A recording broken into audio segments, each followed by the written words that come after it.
Are we live or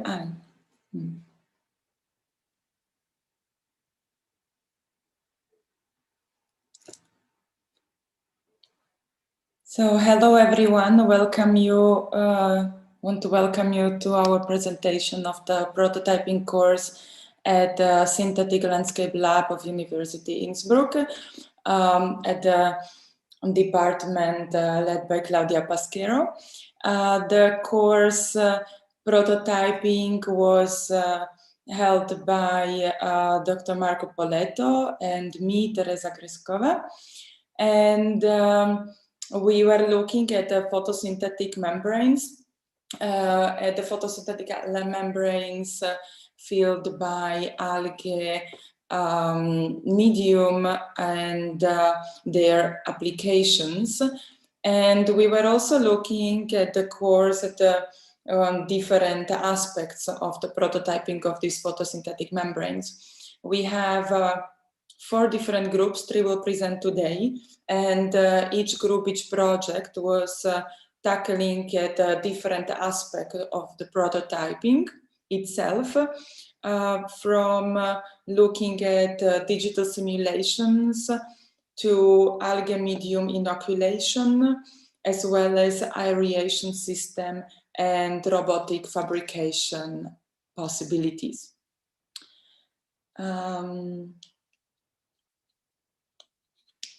So for the course introduction, and we also have a guest who are joining us today for the presentation. So I would like to very warmly welcome my former professor Imre Vasco, who is joining us from the Umprum University at Prague.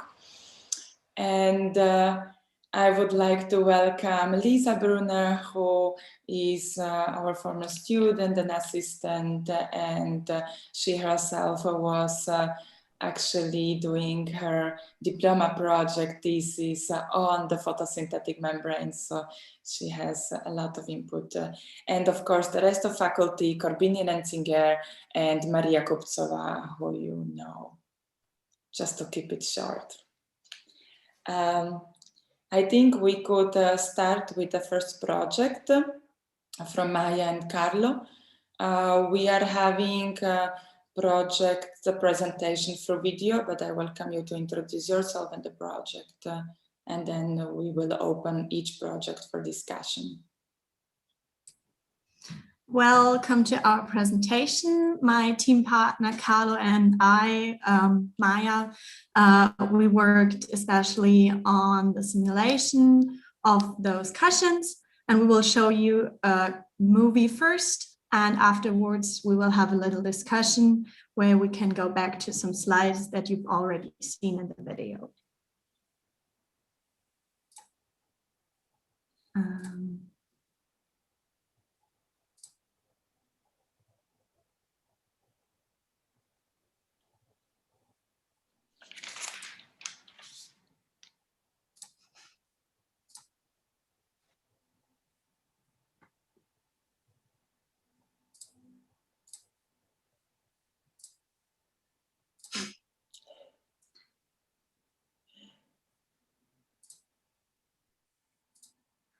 I'm sorry, it doesn't let me share the video. Carlo, can you maybe show the video? I'm really sorry. Maybe you can also share your screen and then open the video on the screen. It doesn't give me the option, but yeah, there it is. Okay, sorry. I hope you can see and hear well.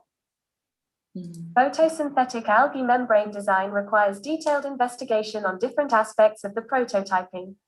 This research project focuses on digital simulation and algae performance estimation, understanding capacities, volumes, flows, expansions, and shrinkages of such dynamic systems.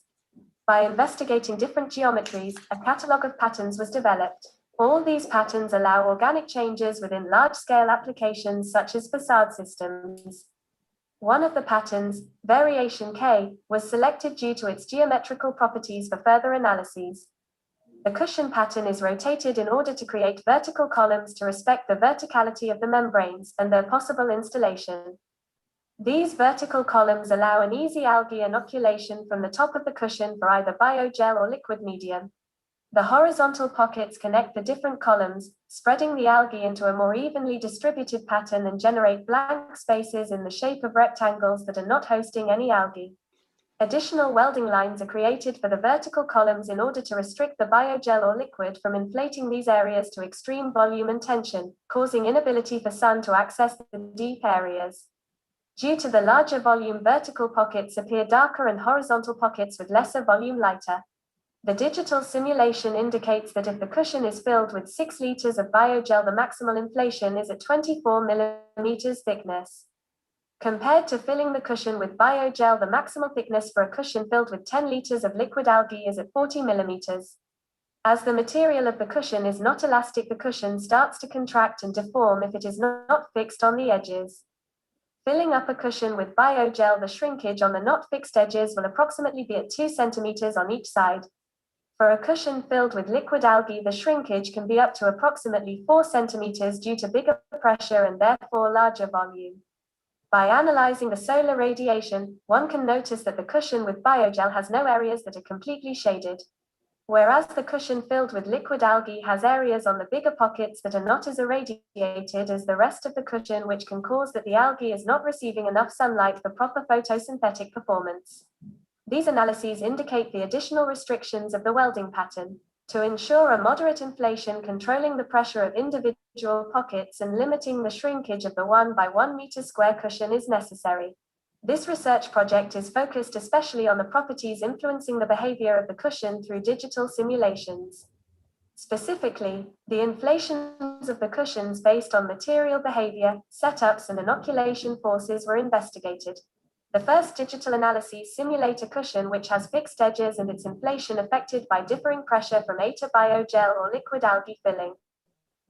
The developed volume is being extracted to create an animation of the inflation and run a sun analysis simulation.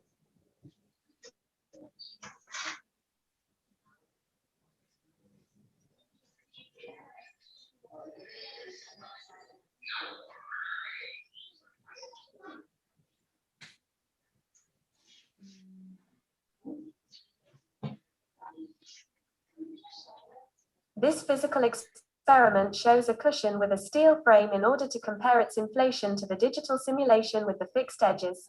This experiment of size 50 by 50 centimeters contains only 1 liter of liquid algae, as the frame is keeping the cushion too rigid with no room to inflate and expand. After investigating further physical properties, a new simulation setup was developed which incorporates the shrinkage during the process of inoculation. The settings for the physical restrictions of the lower edge and the side edges differ from the setup of the upper edge, which is considered to be fixed for hanging.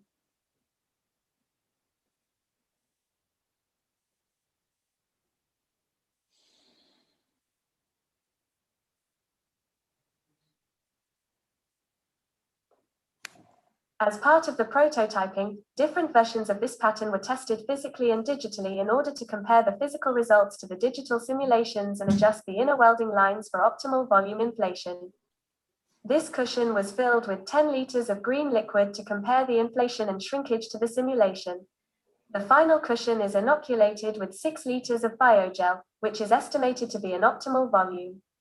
The pattern allows an even distribution of algae for increased photosynthetic rate and generates slight changes in color as intended. Furthermore, it is relatively easy to harvest the algae and inoculate again. The individual cushions are easily assembled in a large pattern as a facade system. The 1 by 1 meter frames are set in a larger grid, with a possibility to be connected by pipes to close the oxygen cycle and provide an air circulation through all frames. As the overall pattern is generated parametrically, it is possible to manipulate the arrangement of the smaller and bigger rectangles to generate porosity for light penetration. The density can therefore be adjusted site-specifically to various location requirements. Not only the pattern can provide different light scenarios, but due to the single component system, they can as well be distributed freely in a grid. As the cushion design allows hosting a relatively large quantity of algae from 6 to 10 liters, the possible absorption of carbon dioxide is rising, but is still to be tested and proven. If we assume the CO2 absorption rate from previous research and biofixation rate of Chlorella vulgaris, each 1 by 1 meter curtain would absorb around 30 grams of carbon dioxide per day, compared to 58 grams for a large grown tree.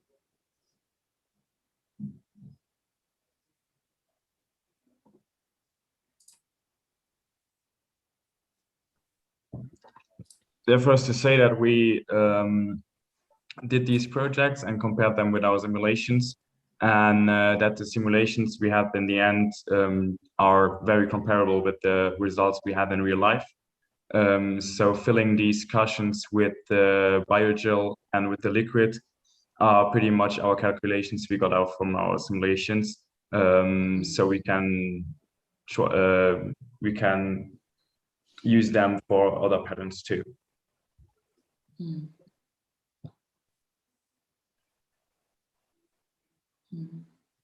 Thank you, Carla and Maya.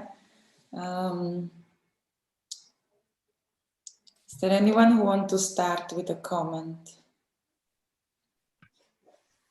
I have to say, yeah, go. I just want to ask with a question, start with a question. Thank you very much, guys, for the presentation. Very beautiful work and such a neat prototypes. I wanted to ask the question if you tried other patterns, and what is the kind of reason of choosing this specifically pattern, and did you compare it with others? Well, at first we tried basically the same pattern, but with another resolution of the welding lines inside. That is why we added those dots in the middles of the big pockets to make them less inflated, because we had problems with the cushion ripping and too big inflation in these areas, as well as the lines were too close before, so the biogel or the liquid couldn't really get into it, and the difference of the pockets of the sizes of the pockets were too big. So if it would inflate too much, then the other one wouldn't be able to fill up. But we didn't have any time to test another real different pattern, as we were just able to start prototyping like 1.5 months ago, maybe, because of all going on with Corona. Rather than blaming Corona, let's also look at the reason why we did this, because I think it's quite important also to look at the project in a way that it's very important to deeply investigate one pattern before moving to the other. And I think your project was very successful in order to investigate one pattern deeply, test it many times, go back and forth between digital and analog investigations, and therefore adjust the pattern in order to maximize the effect of the cushion and the equal distribution of algae biogel throughout the whole 1 by 1 meter square. Now it would be the next step. Now it would be the next step to verify with a different pattern, which we definitely do in future. Yeah, maybe I could jump in here quickly. First of all, it's really nice welding you did here. It's really great work. I have 2 questions. You made these panels as pockets in your prototyping, right? So you didn't have that situation where a pipe was going on in one side and another pipe was going out on the other. You did have this in your drawings, but in reality, you just tested it as a pocket. Did you really have the feeling that there would be some problems here affecting the flowing through of the algae? There would be some areas where the algae would just stay and never really join that common flow through the panel?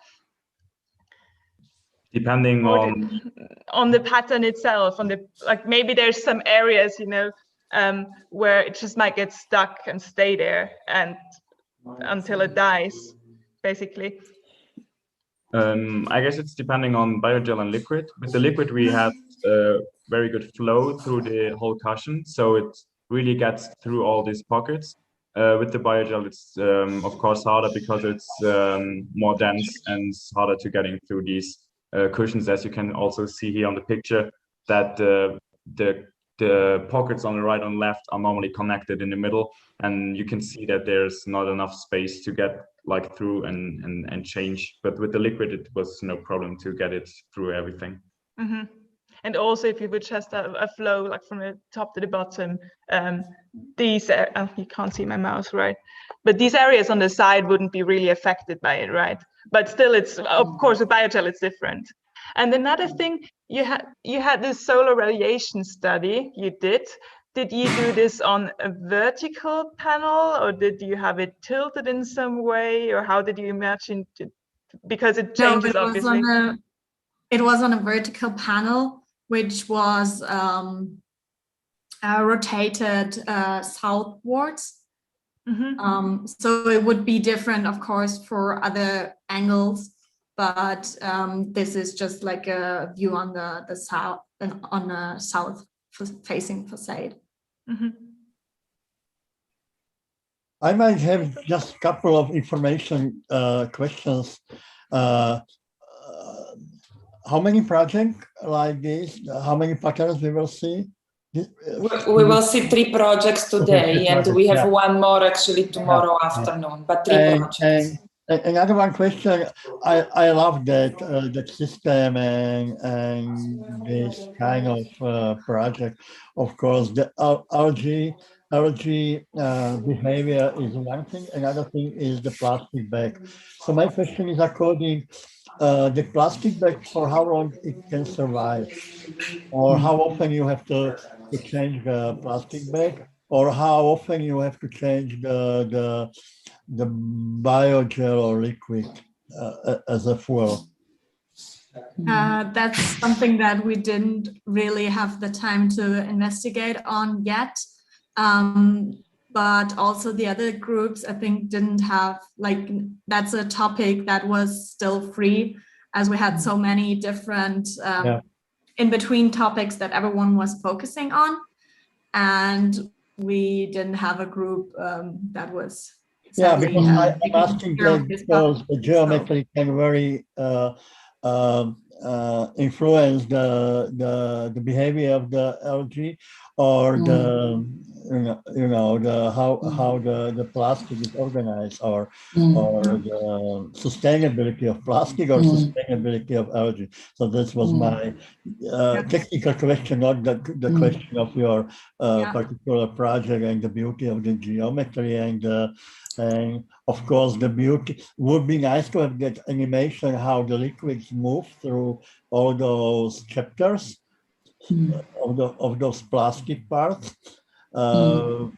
We haven't seen, or have you did couple of simulation digitally of the movement of the liquid? No, this one we don't have. We just have the installation basically. So you also, is it possible to study the deepness of the liquid, the intensity of the green, and how it's more green and less green? This is because the cone has a bigger centimeter squares, or is up to the volumes or centimeters thickness, or how it works, the beauty of the transparency and untransparency and deepness of the green color. This is the part of your investigation, the beauty of how those patterns behave. Yeah, I think the color is really connected to the thickness of the cushion, but you can really see when also with the liquid, not only here with the biogel, that's the parts where it is less inflated, that is then thinner, as there are less layers of algae that fill up the space. Maybe the last question from my side is there any logic how many plastic bags you need for one circulation system?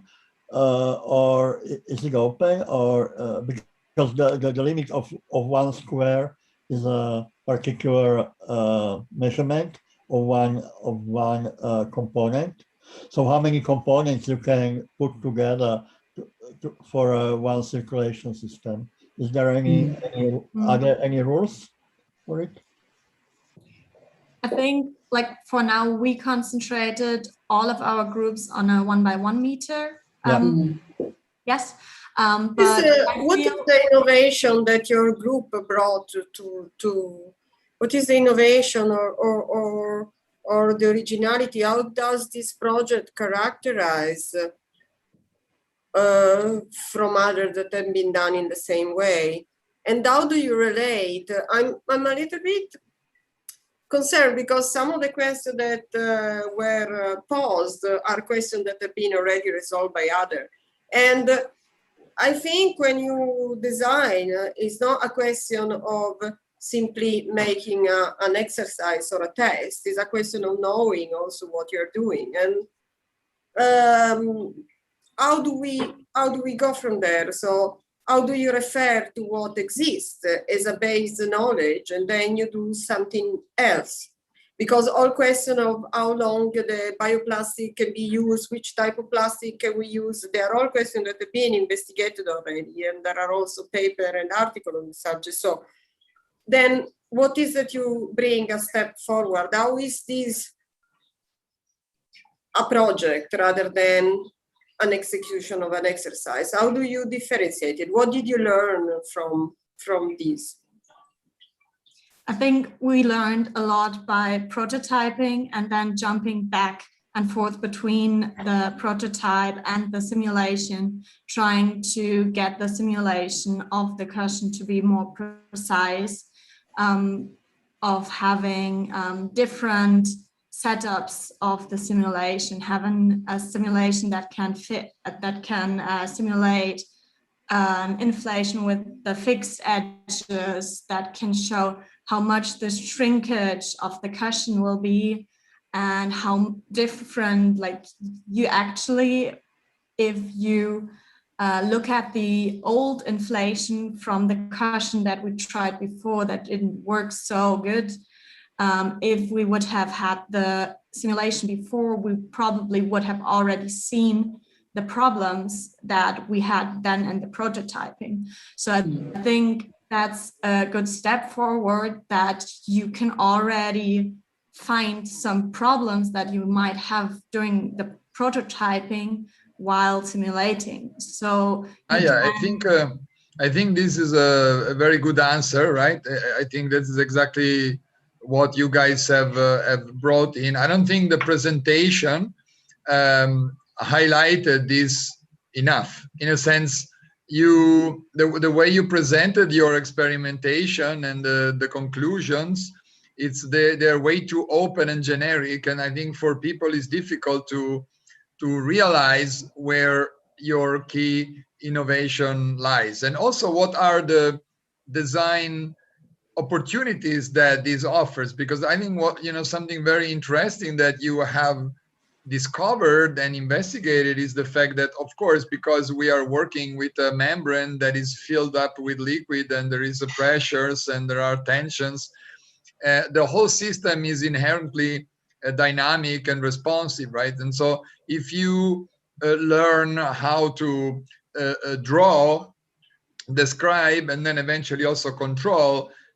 these shrinkages and deformations, they stop being a problem, which normally in architecture they are considered as such, and they become opportunities for creating membranes that are not only alive because the algae are living organisms, but they are truly responsive at the architectural scale because of the way they manage these variable differentials in pressures and forces. And of course, that influences their translucency, their color, a lot of properties that are intrinsic of them, which again turns on its head the classical understanding we have of materials, of architectural materials, right, as something that is fixed and has got a a set of specifications, and and so on. So this means that you are potentially creating a system for architects to design materials as something that is alive, that is responsive, that is indexical of the environmental conditions that surrounds it, right? And the way this is implemented is through a protocol that, as you said, operates across the material and the digital. Now, how does that work? You also didn't show. You kind of show this grasshopper, workflow, like kind of, that was very bizarre. Like we were kind of flying through the grasshopper script. I mean, that's not really interesting because obviously there's no chance we can understand and read the script at that speed, but also it is not the grasshopper the point, is the workflow the point, right? Is what are the input parameters, what are the core algorithmic units, right, that process these input parameters and give you an output that may be geometrical, maybe on one side, maybe informational on the other side, maybe indexical of some of these pressures or radiations and so on. So what we need to see is actually a diagram that describes this workflow, describes this algorithmic workflow, and also that determines very clearly how the digital and the analog realms are interconnected. So how is the output of the digital workflow informing the analog, and vice versa? How is the effects it's causing in the analog informing the digital, potentially creating a kind of feedback loop, right? Which is not generic, but is very specific, is informational. And, to the point in which in the future we may imagine the two to actually operate in real time to a certain extent, and develop a truly, let's say, biodigital material technology. So this is like a way you shift the conversation from talking about panel, talking about facades, all these are kind of really conventional terminology, and you engage with basically living system that combines biological, digital, material information to create a feedback loop, to create something that it is able to evolve, respond to the surrounding conditions as they change, and also to your design intentionality and your sense of beauty and all the other parameters that are obviously part of your presentation, in the pattern of the welding, in the translucency and the coloring of these images and so on. All of this information can be an input into your workflow, into your main algorithm, right? And so it was very nice where you were talking about the millimeter thickness and how you can manipulate that.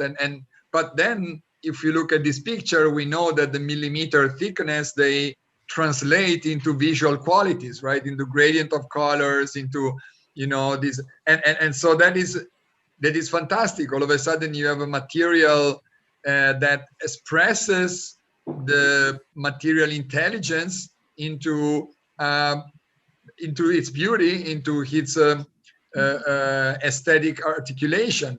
And so again, we can keep speculating about how all of a sudden beauty becomes a measure or a visual feedback onto the biological, ecological intelligence of the material system you're developing, and so on and so forth. So all of a sudden you see the conversation moves in a completely new level where all of a sudden we are free to create a new vision of architecture. We're not stuck anymore talking about panels, about timber versus metal versus this versus that, because materiality is been redescribed through this protocol that you have invented, that you have created. And so I think that's why we need to see this protocol like nicely diagrammed in maybe in a simplified manner, of course. Some of the some of the individual grasshopper boxes, they just need to be collapsed into one, right? Because to a certain extent we don't care exactly what's going on in there, but what we care is what are the core engines and what are the key input parameters, what are the key output parameters, how they feed back into the material experimentations and back. Yeah, all right. Thank you for the feedback. No, you're welcome. It's a stimulating work, I think, but at the same time, I think you need to be, again, much more specific about it and become much more aware of the opportunities that it offers as an innovation project, as a design innovation project, but also the fact that this opportunity may be lost quite quickly if you don't focus the core elements and bring them clearly to the forefront at the end of this experiment.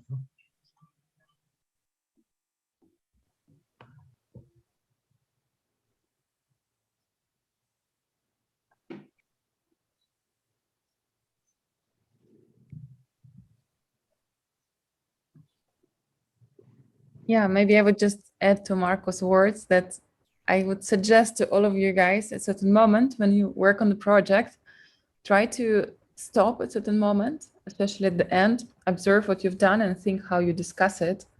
It's very important because now, for example, we read the project through Marco's words, absolutely different rather than through the presentation. And it's very important to find also the dialogue around your work and to set up a clear targets for yourself also within the project development. So you push it in a more coherent line and it brings even to the better results at the end and better elaborated discussion around that. But yeah, the project I think is very beautiful and all like my question that I had at the beginning, now I do have an answer towards that. And I would love to see the next iterations now and actually try to use the algorithms that you are developing and see how we could potentially evolve this technique.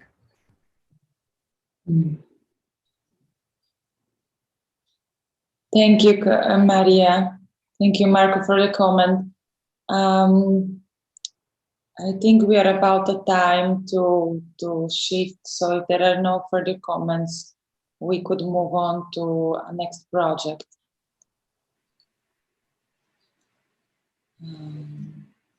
Cool. Thank you for all the feedback.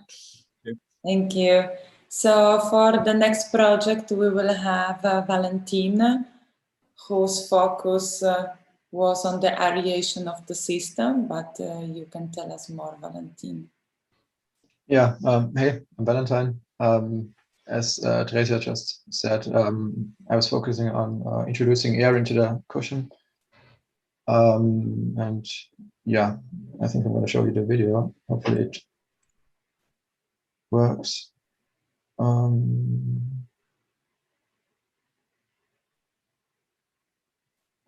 If you don't hear the voice, just let me know.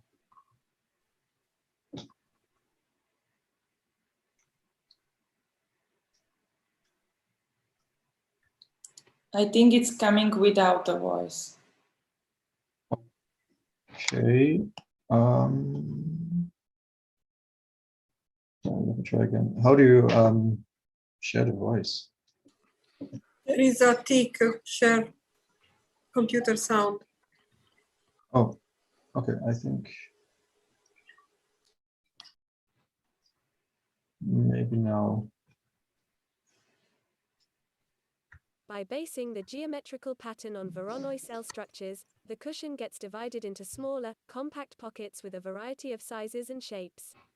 Depending on the cell size, the surrounding welding lines are multiplicated, creating a thicker, stronger barrier between the neighboring cells, and resembling the strength needed to hold the weight of the photosynthetic algae medium. The cushion as a whole is split into 3 independent vertical sections, separated by welding lines along the cell edges in order to control the liquid behavior within the verticality of a hanging cushion. The cells in each of the sections are connected with 2 neighbors via openings within the cell edge, creating a vertical path for the algae to get distributed evenly. The vertical division also improves the air circulation, ensuring the health and performance of each algae cell. Due to the complexity of the welding pattern, a variety of templates had to be fabricated in order to correctly place each welding line and ensure a watertight cell structure.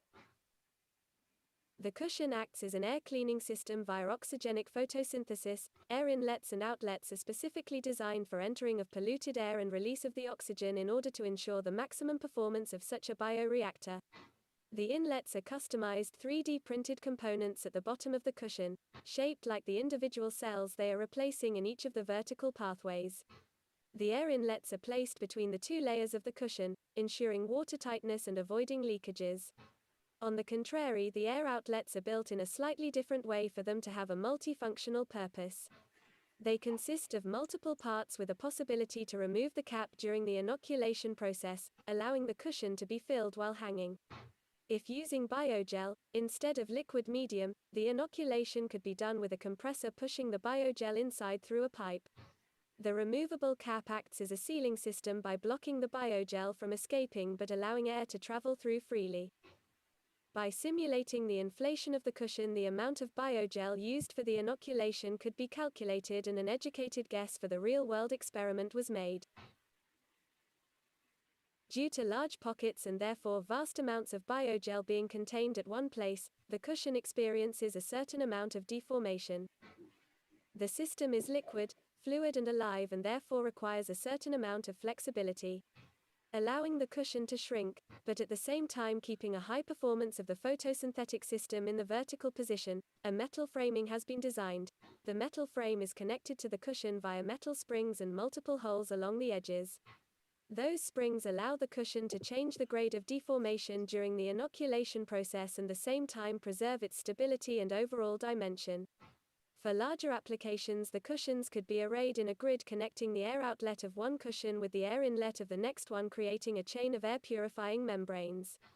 Such a system offers a lot of flexibility and adjustability at different site-specific locations, combining multiple cushions in a possibly endless pattern, spanning over large surfaces, cleaning the polluted air in an even more efficient way.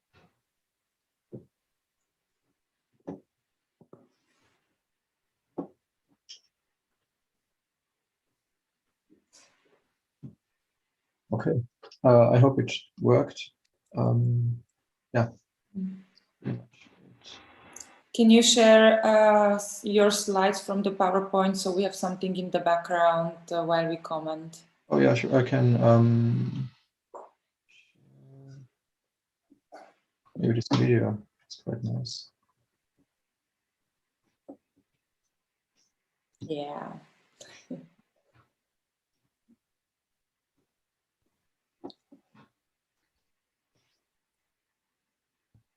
Thank you for the presentation, Valentina. I think here we are touching one of the topics that also Imre was asking at the previous project, and as he was asking on the loop between different cushions. I think here is a moment where you are trying to observe how the air exchange could work within a single cushion, but potentially, obviously, creating a loop between different cushions themselves. And yeah, I love the video, seeing how the fluidity and the movement of the material itself. Also, what I love on this project is the randomness of the unorganization, unhierarchical pattern, geometrical pattern of the plastic bag. Also, the system of the vertical streams, which are according to the circulation of the air and the liquids. But that let's say Voronoi, have you mentioned the Voronoi system in the beginning? This is kind of very old-fashioned term, Voronoi, to work with Voronoi, but in this term, this is pretty original for me to see the kind of organization done through the system. So for me, it's really inspiring, and that unhierarchical occupation of the properties of the different seems to me are pretty fashionable and interesting. So that's the beauty I enjoy this time. Thanks. Yeah, I think the Voronoi kind of gives me the opportunity to create a huge number of different but kind of similar cushions and kind of have this disorganization, but still in a kind of organized way. Advantage of Voronoi is still that you can control it, the geometry, you can control it. So that's very lovely. The one thing that it's not very clear to me, although I like the experiment very much, Valentin. I think you did a really nice also acceleration in the final days. And one thing that I'm curious about, it's obviously there are this cellular subdivision, but then the cells are communicating through these gaps in the walls, right? In the wall of the cell. So for example, here you have a gap here, and then you have another gap here, and then another gap here. So how do this gap appear? Like, in a sense, what is the logic for them to appear or disappear, in a sense? Obviously, once the cushion is fabricated, that the gaps will be there. But in terms of the algorithmic approach, obviously you have a number of cells, and when these cells communicate, then the air is allowed to go through. Otherwise, it's not, right? And one of the things that it's a kind of missing a little bit from me in your narrative is how is this, let's say, flow, or let's say the distribution of these flows from the inlet to the outlet generated, or maybe even computed or evolved, in your digital algorithm in the way that perhaps gives the system a better chance of filtering, or a higher filtering efficiency, and so on. So I think this is would be one topic that I think I would try to clarify, or at least to unpack, because it's very interesting. And the other thing that there are maybe a couple of technical developments that I remember you fought with through the project, that for example, the inlet was a particularly tricky element, because of course at the bottom of the cushion you have a lot of pressure, and you were trying to figure out how to introduce the air without weakening the panel. And I think you went through a lot of iterations, and then you came up with a solution in the end that it seems pretty interesting. But again, there is little in your presentation about the evolution of these details, which I think in the case of your work has been quite significant. So it may be worthwhile, just showing some of the design solutions and the drawings, and also maybe the one that you choose in the end, kind of describe it a little bit better in terms of how it works and what's the benefit of it compared to other ones, and so on. You mentioned that there is a 3D printing, but I don't even know where. I don't know what's 3D printed here. I mean, it's not like it on a very basic level. It was hard to tell. So I think it looks. I think from the look of it, your prototype seems very interestingly resolved, and on the other hand, very little you said about these, or very little illustration about these details, so it's hard to tell. Maybe the last comment, and then I leave you with the answer, is that I kind of like the frame with a spring. It's quite rough, but it's nice and it's interesting, and perhaps that's where there is a very interesting connection with the group before. I can really imagine that solution to work very well for the group before, in a sense that the spring could be very easily connected to sensors, and give a direct feedback in terms of measuring the deformation of the cushion in several points around the perimeter.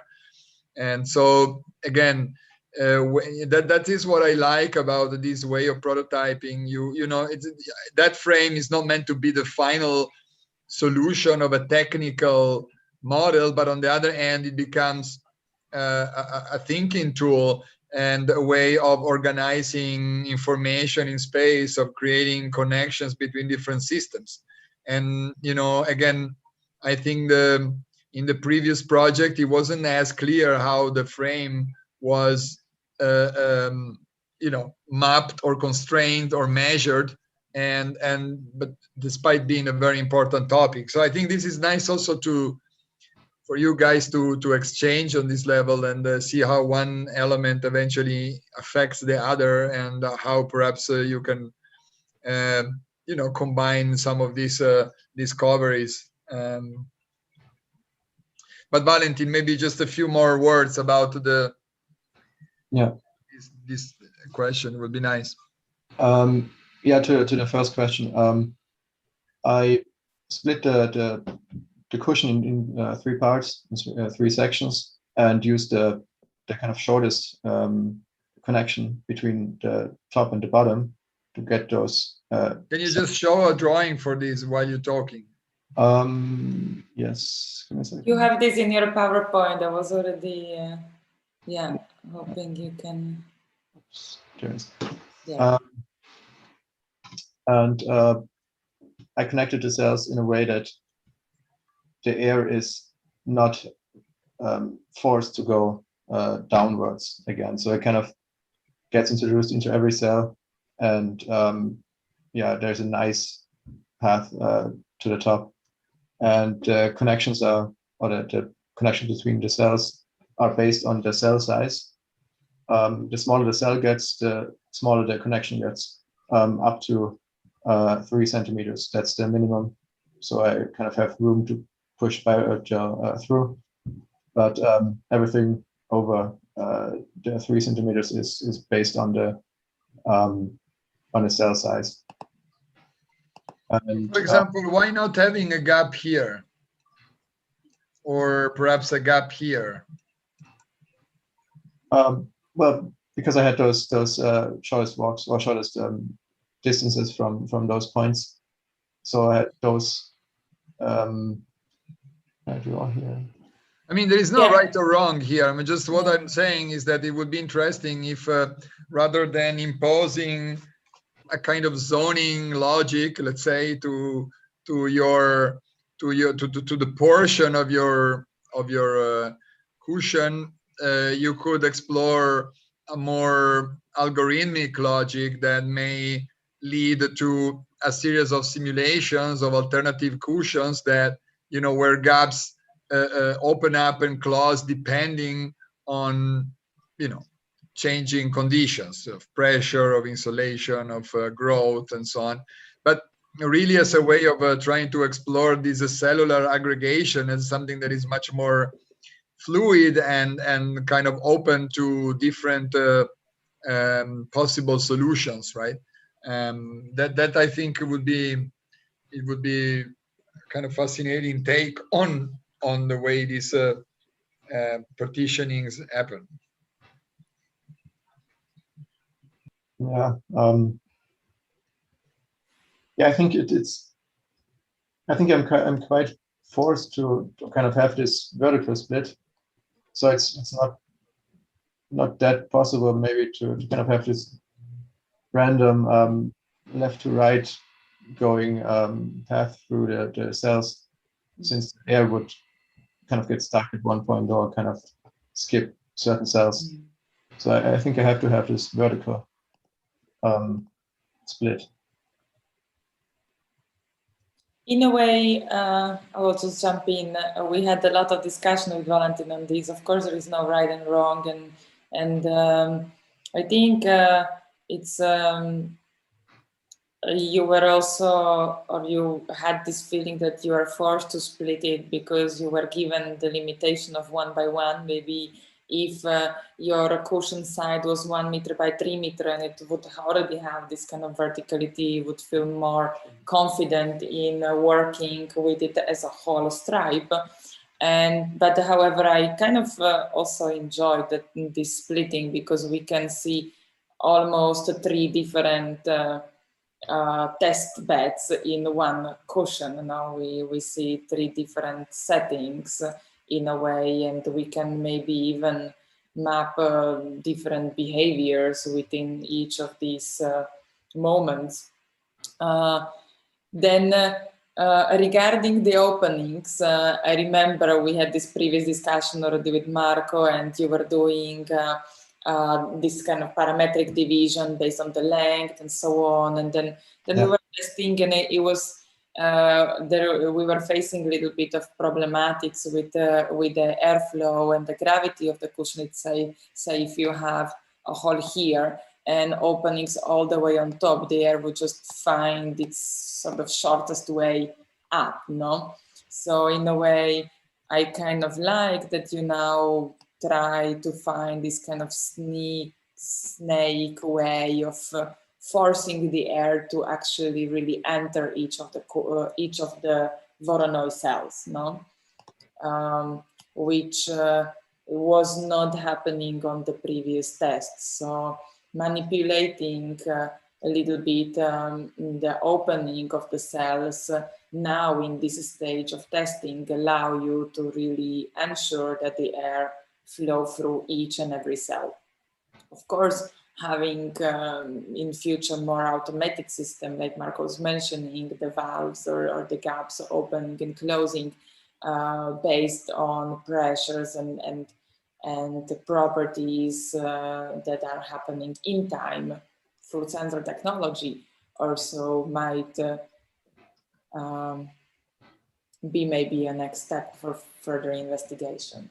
I also like how the projects connect between each other. I think it was a good sequence after Carlo and Maya to bring this topic.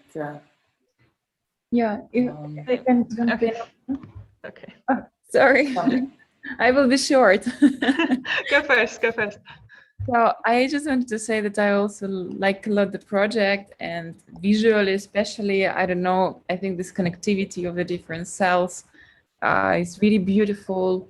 And yeah, this part, like the pattern, which is not regular, and I really love it. And the proposal for the springs, which are connecting to the rigid frame, I find it quite smart, and I would really love to see again the evolution of that. Some comments that I was thinking while I was looking into your project.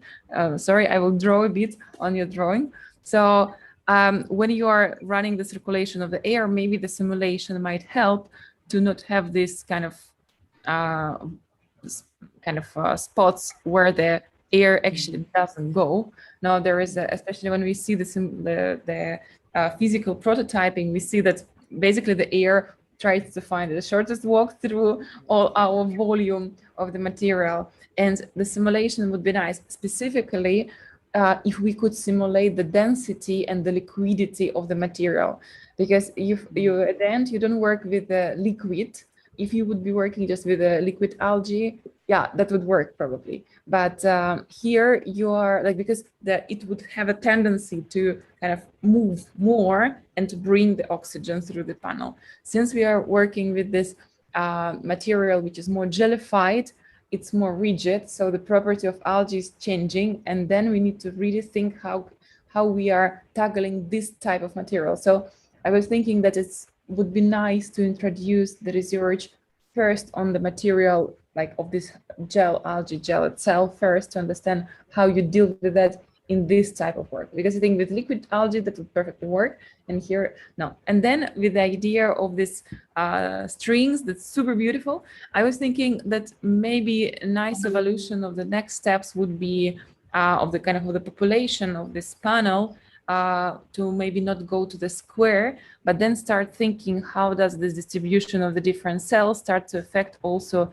the formation of maybe a Voronoi pattern of this panels itself, and then you might avoid, in this case, this type of squared pieces where algae again would stack here, and the morphology of the panel itself would suggest the flow of and the circulation of the air and circulation of algae.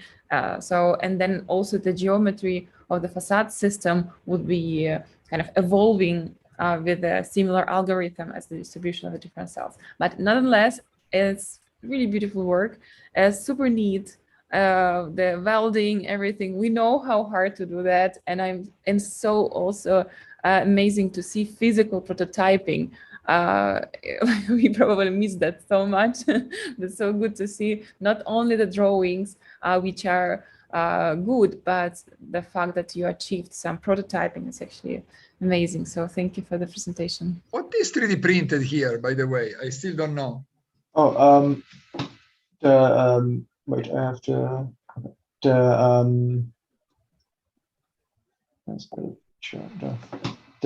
outlets and the inlets. How is the inlet working then? Because that's the most interesting bit, right? Well, it's a hollow cell. So it's yeah, well, it's hollow. I printed it in 2 parts and glued them together. Yeah, that's pretty much it. The difficult part was getting it into the wait, where is it? I don't have a presentation. There you had the drawing, this one even. Yeah, maybe pictures. But you also had the previous test. Yeah, well, I had the previous ones where inlets and outlets on the side, not between the cushion, between the layers. But it's also not, it's not working that well, and I think it might be a better way to kind of get it between the layers and glue it in as well. But yeah, I think it's the best way at the moment. Yeah, the outlet is still on the front, not between the layers. For inoculation, it's better. It's an easier way. Yeah, that's pretty much it. I will just I have another comment which is very quick. The first one Maria already said is with the pockets, that there will be areas, as she said, then the air probably would not go in, which would have been nice to have like maybe have that in your presentation, how you developed from that. Not you just put the simple Voronoi and you put it there, which is a nice pattern. Obviously, it's quite easy to get as well. Also, it must have been a pain to weld this. I did prototyping myself, so I really congratulate you on that, because this must have been really hard. But maybe what I'm missing a bit here in your presentation is how the prototyping informed back to your digital design, or how, like, vice versa. Because to me, it seems like you made that digitally and then you welded it and then you just made it work. And it would have been nice to see that, okay, you tried that and it didn't work, and then you took that back into your digital design and it evolved from there.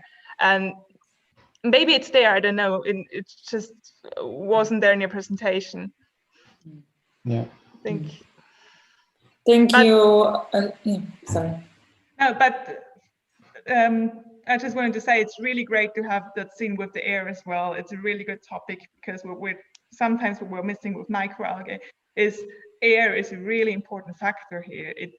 They do that thing where they do photosynthesis, take the CO2 out of the air and purify it. So it's really nice to have it in your project. So congratulations on that. I'm done, thanks. Thank you, Lisa, for your comment. I will just close the comment round probably by asking you, Valentine, before you submit your final PowerPoint presentation, please add also the previous steps you had. So we kind of use the video to present your final prototype, but in the PowerPoint presentation, I would like you to have also some of the maybe unsuccessful in-between tests, because you have been doing them. You had some of these ones, but also so that you can move, because you've done also the other test of the 3D printing, this one. Exactly. You had this previous test of the 3D printing and the air inlet system, and then you choose to step back and make a different decision. So just as a collection of all your work is, I see that you have it. It's good to have it in the PowerPoint.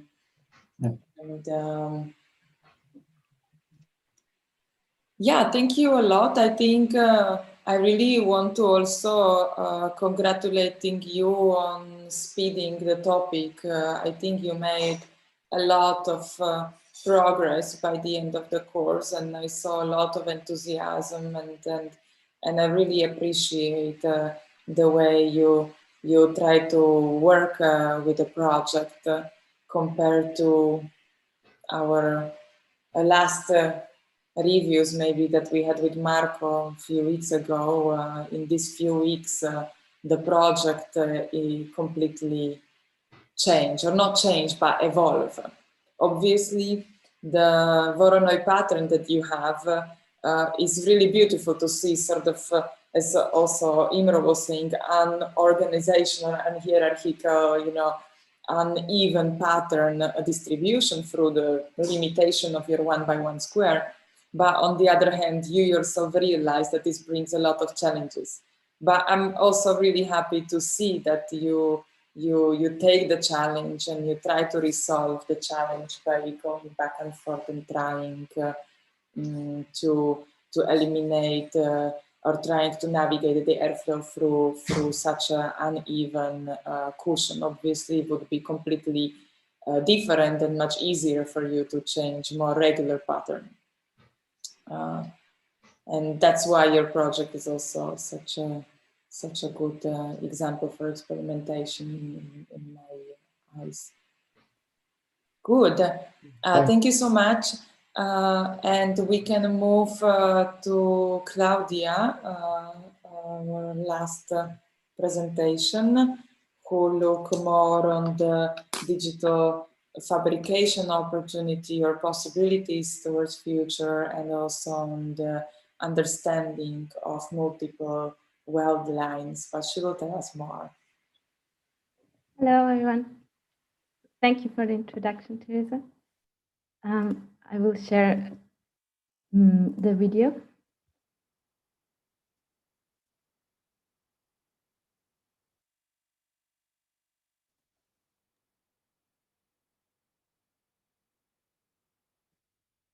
Prototyping of a photosynthetic algae-powered curtain requires a research and understanding of welding techniques and welding patterns.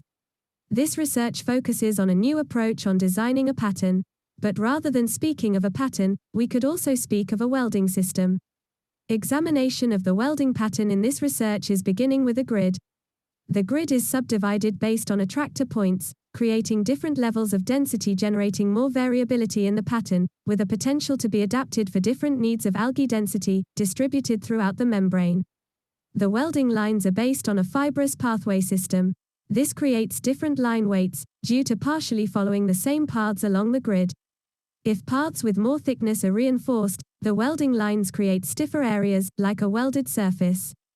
Such fibrous pathway systems and free-form welding lines require us to develop an alternative welding technique, but also when it comes to larger scale or quantity. When it comes to the technique of welding, especially in a bigger dimension, the pattern will be divided into equally big square units, following the grid. Each unit is designed to be inoculated with algal photosynthetic biogel separately, working as individual parts, but looked at as whole, still continuously creating the pattern throughout the whole curtain. The reverse pattern of blank spaces with no biogel are used as reinforcement areas through the base rectangular grid. In this stage of the research, the welding lines are single overlapping lines. They are not following the logic of paths anymore.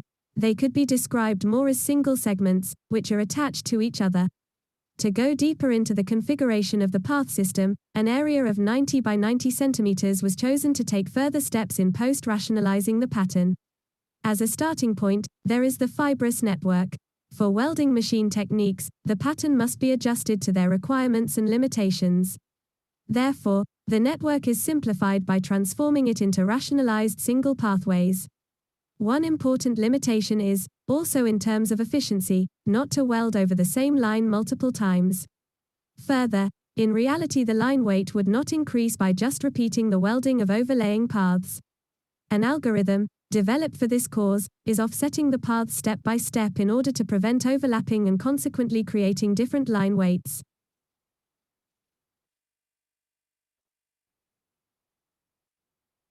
This research is speculating on the possibility to weld the membrane with alternative automated technique. The robotic simulation is showing how the robotic arm would weld each patch individually.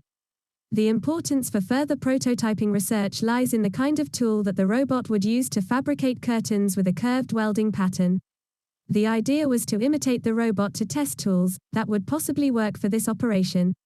The main criteria is also that the roller would be heated at minimum 105 degrees Celsius, which is the melting point of the used material LDPE or other bioplastic based on crop waste. One possibility could be to use a roller, consisting of a heat-conductive material, such as metal. The roller would be then heated through hot air.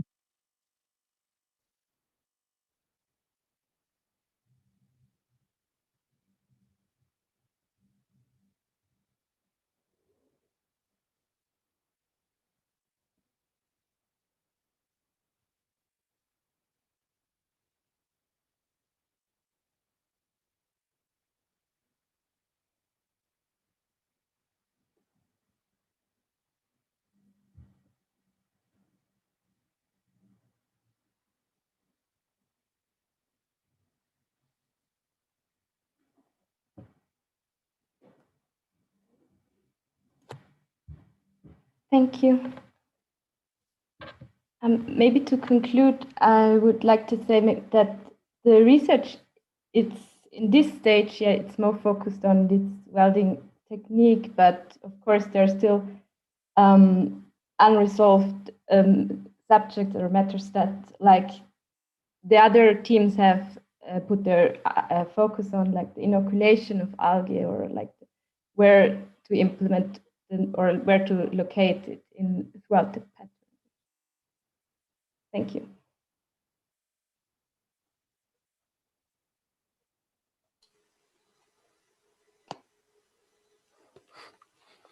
Thank you, Claudia, for your presentation. Maybe open.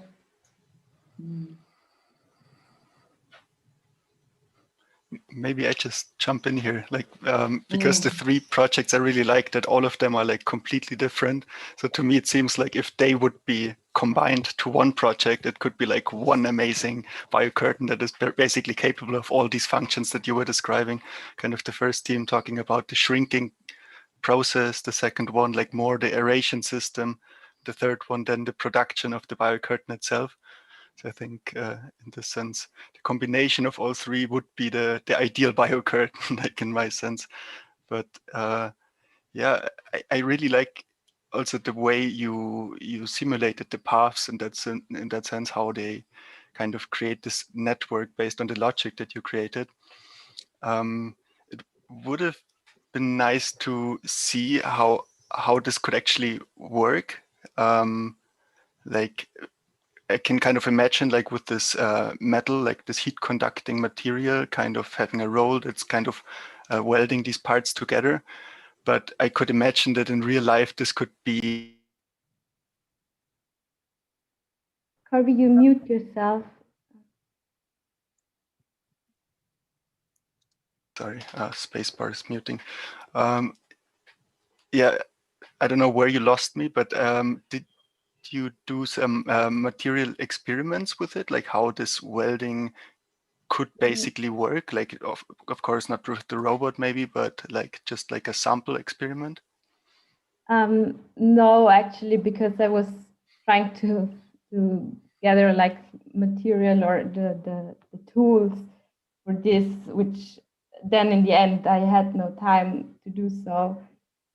But and yeah, I was also then more focused on the path, like on how it is drawn, like how the robot would draw the lines in this kind of technique.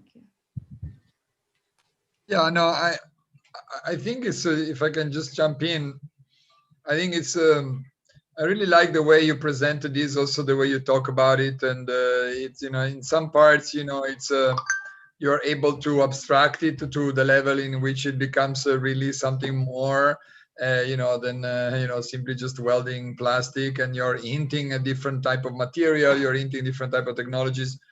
So I think it's great. The thing that yeah, I think it's really been missing is this at least, well, if it wasn't if there was no time, let's say, to materially test the technology, but at least I would have expected drawings of the end effector, even if they were, let's say, speculative to a certain extent, to actually, you know, when you see the simulation of the robot, it's really nice because it gives you a totally different feeling than just seeing lines, right? And you see the robot moving, you see a sense of scale and so on. And but the end effector of that robot, it's no way near to what you're talking about. It just looks like a stick. And so for me, what would be nice is to see the robot with an end effector being modeled in 3D in a way that, you know, at least visualizes or, you know, creates a first instance of what it may look like, or it could look like, or you want it to be like, based on the research, based on, you know, what you have, what you know at this point, of course.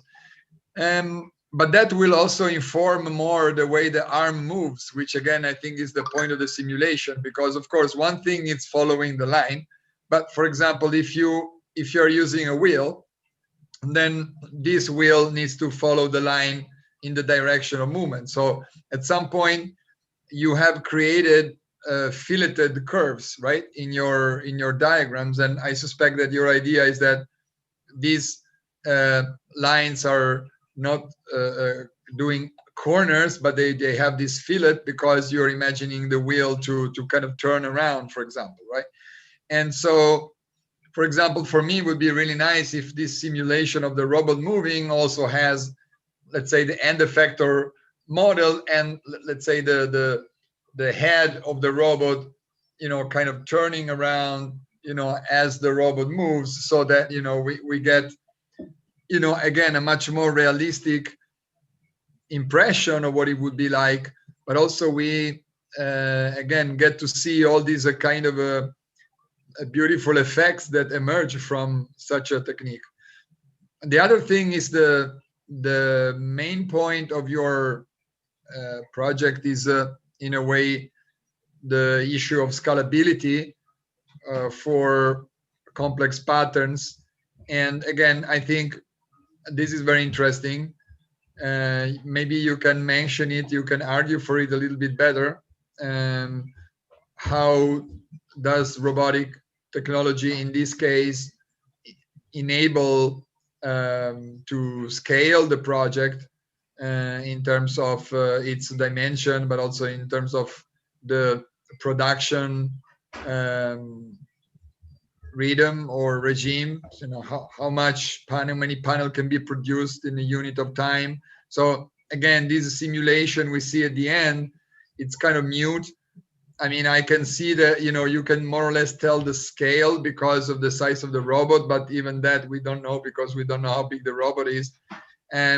But also the speed, is it the real speed that you're doing here? And if so, how long will it take to weld one panel? And then how long will it take to weld one facade, or how long, you know, etc. No? So again, giving us more clear sense of time, production time, maybe in this case, to basically understand the scalability of the project. And again, I think all this is sort of embedded there and it's latent there. You can quite easily kind of simulate it. You could have like numbers, numbering each lines and calculating the length and the speed and so the time and so on. And then you could have like a nice spreadsheet with all that, plotted out and so on. It's all in there, but you kind of, you haven't visualized it. And in a sense, I think that's also the interesting game here. Like you are playing with something that is very pragmatic, but you made it look beautiful and almost poetic. And so the abstraction of numbers and quantities, I think it's what you're good at. I think you should push it further as a game, as a sort of design agenda in itself. I think that's kind of fascinating. And so the first sentence you said is that you want to talk about patterns as welding systems or something like that. And yeah, I think that's an interesting point. And maybe the welding system itself become a choreography of robots, or becomes something else once it's translated into this process through your production protocol. So I think that's for me the next step. Like when you look at these videos of car manufacturing with like 40 robots going all together, produce, at the assembly line, they are like incredible to watch. So I'm kind of thinking, what it would look like, a facade with like 40 robots like going at the same time doing your weld lines and perhaps other things. And how does that become in itself a new paradigm? And so then all of a sudden people will not ask, hey, but why do you need to do such complex weld lines? And then you need the robot and so on. Let's do the straight so we can do them by hand. And then all of a sudden that answer that question that you may get will be answering automatically, because people will see that there is a whole new paradigm there happening of, form, behavior, material performance, computation, and so on and so forth, production, recycling, zero waste, all these kind of topics condensed into a beautiful choreography.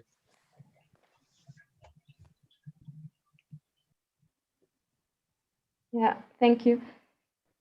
But I was actually really trying also to expand the pattern in a larger scale, where I started to create this algorithm that is offsetting the lines, but in the end it was not so easy, and I lost my patience kind of, and that's why it's now like that. It's a really interesting thought, and I will keep it in. Yeah, don't lose your patience yet. I mean, there's still quite a long way to go, I think, in your professional career. I think. No, thank you, Claudia. I think it was also a very good push by the end, and maybe losing patience was more about focusing yourself somewhere in order to communicate your idea, but keeping all the other windows still open and maybe looking back later in future. I would also ask you to add in your PowerPoint, whether in the back or in between, find a way how to add in your PowerPoint also sort of the tryouts and the fails, and maybe even the larger pattern that you try to, we can have in the end some kind of appendix of these things to the PowerPoint. Is a collection of everything that we did, and for the presentation we have the video. But I'm looking forward if we have more comments on your work. Yeah. I can again. This time you first. Okay, I really like the pattern you developed. It's really beautiful. It's really, like Marco said, it's kind of poetic. What I am missing a bit in the last pictures is the algae. I know you didn't focus on that, and this is perfectly fine as well, but it seems like you're creating not really like your design isn't informed by the flowing through of the algae anymore. It creates nice areas, and there might be pockets where there will no algae ever be getting. But maybe I missed it also. But it's just one thing that would have been nice to see. Not like it doesn't even have to be tried out in a prototype. Maybe just a diagram with little arrows, like the algae would go in here and then they would stay here and flow out in that area. That would have been nice to see. Yeah, you're right. I was thinking about how this would look like. But, yeah. Because I think it could be really beautiful.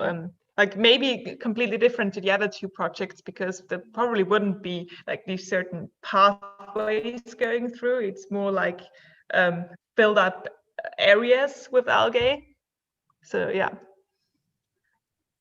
So let me be clear. So you need the pathways, you need to run algae from somewhere to somewhere to have circulation. That's one thing. And another thing, do I need algae lakes or volumes of algae, or do I don't need it? So it is not clear for me. If we need algae in this pattern. Yeah. Your project is about the running the algae through the 1 point to another 1 point, and that's about the circulation and the running. And this project is without any volumes and delays. It's really interesting me that we saw totally different projects and totally three different problems on that, and three different beautiful architectures out of that. So that was very interesting. Just make me clear, this is the only project without, the volumes of or tanks of the liquid. So why is it possible? I think how it is possible? I think because I was more interested in this technique of the welding, and of course it would be interesting how this pattern would behave, or how this could help with the algae, how it's distributed throughout the membrane. But this, I didn't look into that yet, I have to say. And is it necessary to have it or not? Sorry? Is it necessary to have another part of your project to have the certain volume of the liquid, or is unnecessary to have it? I think for a functioning of that system. I think necessary, not maybe, but I think it would be, of course, interesting. Yeah. Okay, thank you. Well, I think there has a lot been said. Maybe just a few words I will add. I think it's very poetic to design the process, not to draw through the designing the process of the production. And and if you actually find a new kind of aesthetic in the production itself, it's I think I kind of very inspired by this thought. How can we have like a focus not only on the final outcome, but actually thinking on the aesthetics of the process? And Marco was in a very beautiful way describing the choreography of the robot, and think how is it, which are the other parameters that you could reflect in your drawing beside the pathway, the path of the tool. What is the other parameters which could be involved in this drawing? And this also maybe regarding to the other comments regarding the algae, how does the algae flow now here appears? How does the robot can understand the amount of algae, for example, and the like recirculation, distribution of algae? Because basically, why do we start to use this robotic arm because it has much more variables and much more possibilities and the freedom of movement in order to get more input and give them more elaborated results, right? So because otherwise we could, for example, if this is just the pattern that we've developed and we might just, I don't know, print a stamp and post and stamp many components, but you're using the robot in order to be capable to control it even more. And then like all these parameters of the robotic move, now when you're doing the simulation, how can you observe them and bring it to the drawing? How can we understand in which scale the robot is working? But maybe from going, like we kind of can understand how the robot could enlarge this panel, but what would be interesting is also to see until which extent we could get to the resolution, to the kind of micro pattern. I think the robot, like the robotic printing or robotic welding, will also be affecting this type of a scale. So I think there is a lot of steps for discovery of this technique and really thinking on the relation of the drawing and the choreography of the robot, the drawing and the distribution of the material, the property of the material, and finding the way how to translate from prototyping to the drawing. So yeah, thank you very much. It's beautiful, and I think that it has a lot of potentiality, this research.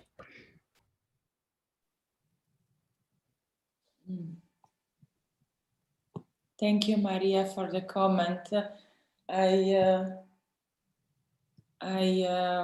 was just thinking when you were talking back on the comment of Corbini and that all of this research somehow connect, and this is exactly very important point for me, that we are talking about one subject but from different angles, because it really requires different lens or different point of view, and at some point I hope and I believe that we'll be able to further keep combining these different aspects in a single project where we can then see how they really relate and influence each other. And we will have one more project tomorrow afternoon. But thanks for all. now, thank you all. Thanks Looks all like for we are. joining. Thank you, Claudia. Thanks. Thank you. It looks we are on time. So. For joining. We will now have 1 hour break, and then we meet again with new guests and the group of the bachelor. Thank you very much for the invitation. It was very inspiring, and thank you again. Thanks. Bye. Thank you, Imran.